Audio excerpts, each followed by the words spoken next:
It was still early in the morning. Linda stood at the edge of the road, glancing around nervously as she clutched the small bony wrists of the two little girls beside her.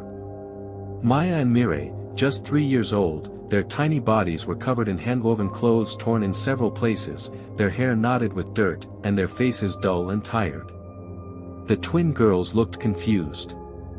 "Auntie, where are we going?" Maya whispered. "Shut up," Linda hissed. "You talk too much." Mire, holding her twin sister's hand tightly, trembled in silence. At the corner of the street near the garbage dump, a man sat hunched over. He looked dirty, with long dreadlocks, torn slippers, and a thick faded coat. His beard was rough and wild. Beside him was a sack that looked like it held everything he owned. Linda marched up to him like a woman possessed. "You take these children," she muttered quickly, almost spitting the words out.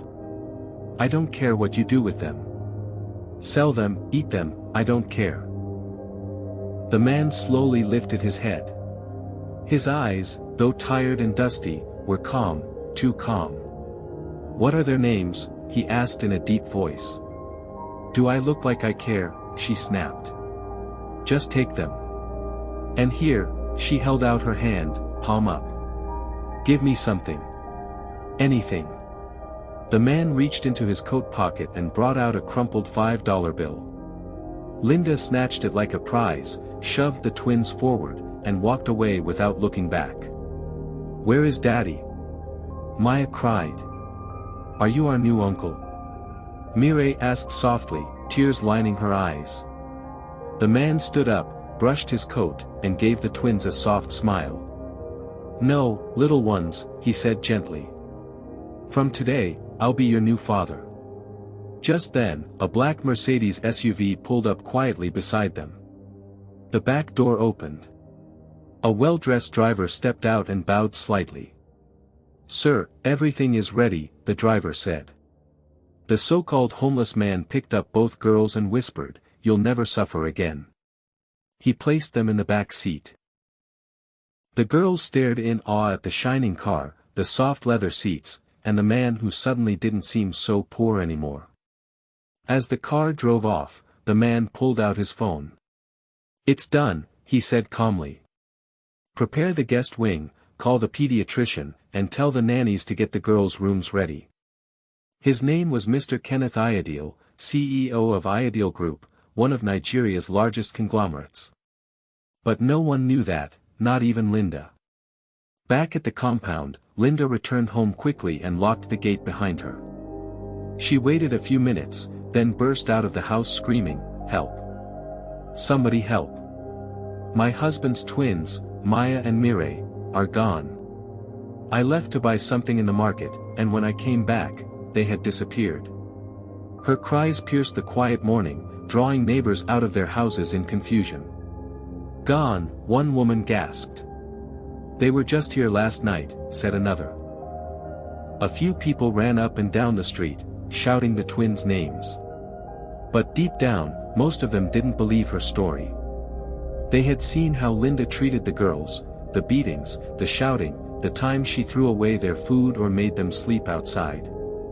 Everyone knew, but no one had solid proof. Later that day, Michael returned. His eyes were red, his hands shook as he dropped his travel bag.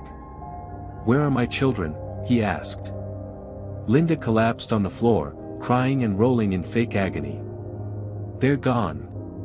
I went to the market and came back, they were gone." Michael stood still, frozen in disbelief. His eyes wandered to the kitchen door, the same place Isabel had died just 3 months ago. Poisoned. His heart ached again. First his wife, now her children. Michael could still remember how this trouble started. He married Isabel as his second wife, despite his first wife Linda's disapproval. Linda had made Michael promise not to take another wife when they got married 10 years ago. But Michael claimed he only agreed because he didn't know he'd meet someone as wonderful as Isabel. Linda never accepted Isabel and threatened to get rid of her. After having only one son, Gabriel, Linda couldn't have more children. Michael tried various solutions, including visiting native doctors, before marrying Isabel. When Isabel became pregnant with twins, Linda felt threatened, thinking Michael would favor her. Linda tried to harm Isabel while she was pregnant, but neighbors intervened. After the twins, Maya and Mire, were born, Linda became more bitter due to the attention Michael gave them. When Michael traveled for work, Isabel asked Linda to help cook. It became the worst mistake of Isabel's life, as Linda poisoned the food, leading to Isabel's death. The neighbors suspected foul play, especially since Isabel had been holding her stomach and foaming at the mouth before dying. Michael returned to find Isabel dead and suspected Linda but couldn't confront her. 3 months later, Michael traveled again, asking Linda to care for the twins and see them as her own children. However, when he returned, the twins were gone without a trace. Michael knew Linda was likely responsible but didn't dare accuse her. He was now faced with the challenge of explaining the disappearance of his twins just months after his second wife's mysterious death. Something was wrong, terribly wrong, Michael said, crying profusely. But Linda had no idea she had just handed over the children to a man she believed was useless and desperate.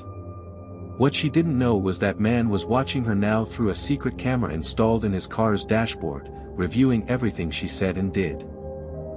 At that moment, Mr. Kenneth leaned back in his luxurious home office, staring at the screen, his expression unreadable. "These children," he whispered to himself, "will rise." That same night, as Linda stepped out to buy bread, a woman in a black SUV pulled up beside her, handed her a white envelope, and drove off without a word. Inside the envelope was a photo of Maya and Mire wearing brand new clothes, smiling wide in front of a mansion. On the back was written in bold letters, "You gave them away. We gave them wings." Linda's hands began to shake, and for the first time, she was truly afraid. Linda's hands trembled violently as she stared at the photograph. Her knees buckled, and she collapsed onto the roadside bench, her breath shallow and rapid. Her heart pounded against her chest like a drum.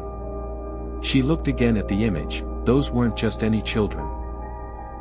That was Maya's smile, so wide you could count her missing tooth, and Mire's deep dimples, always a little more shy than her sister. They looked healthy, radiant, safe.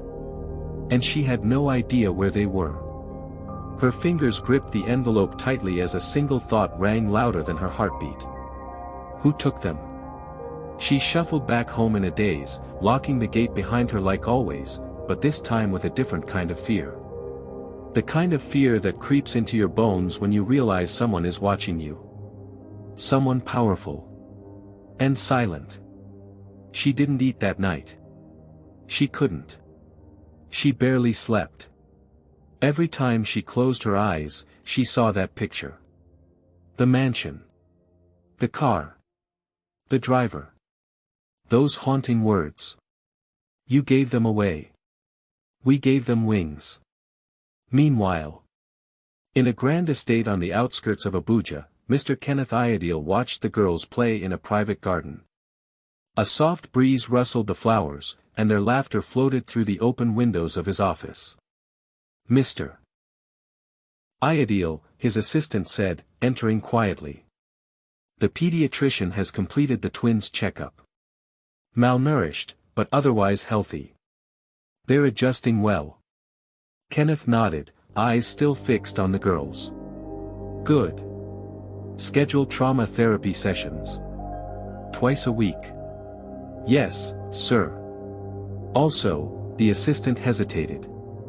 Would you like me to deliver the second envelope? A pause. Kenneth's lips curled into a faint smile. Yes. But not yet. Let her stew. Back in the neighborhood. Michael had not left the house in days.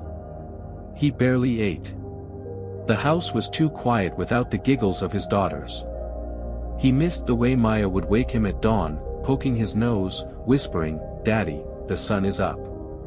He missed Mire curling up in his lap, silent but peaceful. He walked into Amanda's old room, still untouched since her death, and collapsed on the floor.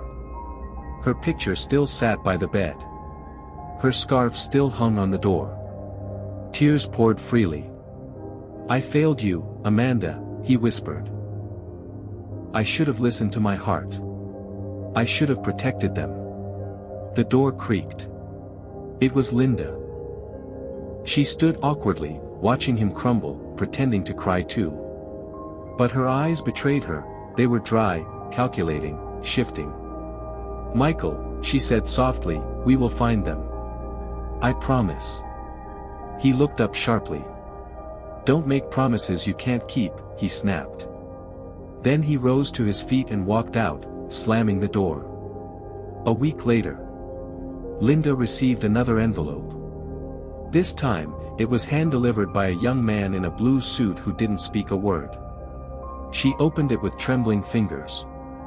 Inside was a USB drive and a typed note. "You think you're free? Watch this." With shaking hands, she plugged the drive into her laptop. The video began. It was grainy, shot from the dashboard of the black SUV. She saw herself walking down the road, dragging the twins, yelling at them, shoving them toward the man at the dump. Then came the audio. "Sell them, eat them, I don't care. Do I look like I care? Give me something. Anything." Linda screamed and yanked the USB out, panicking. Her chest heaved. She now knew someone had evidence. She could go to jail. Worse, Michael might see it. She ran to the bathroom and threw up. In Mr. Kenneth's estate, the girls were learning to ride bicycles. The nannies had braided their hair. Tutors came every day. They were surrounded by love, genuine love. Something they'd never known before. Kenneth sat in the garden, watching them. His assistant approached with a document folder. "What is it?" he asked. "A formal adoption file, sir. Once you sign it, they're legally yours." Kenneth paused. His heart ached slightly as he looked at the girls, two innocents tossed away like trash. But now, they had a future. He signed the paper with a golden pen. "Maya Ideal. Mire Ideal," he said softly. "Welcome home."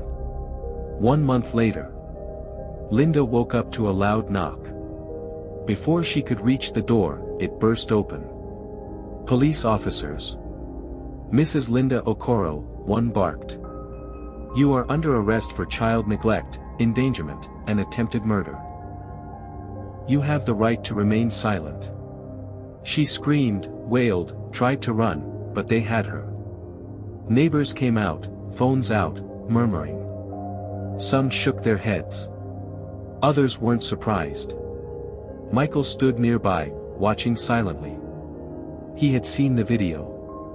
It had been anonymously sent to him. He didn't cry this time.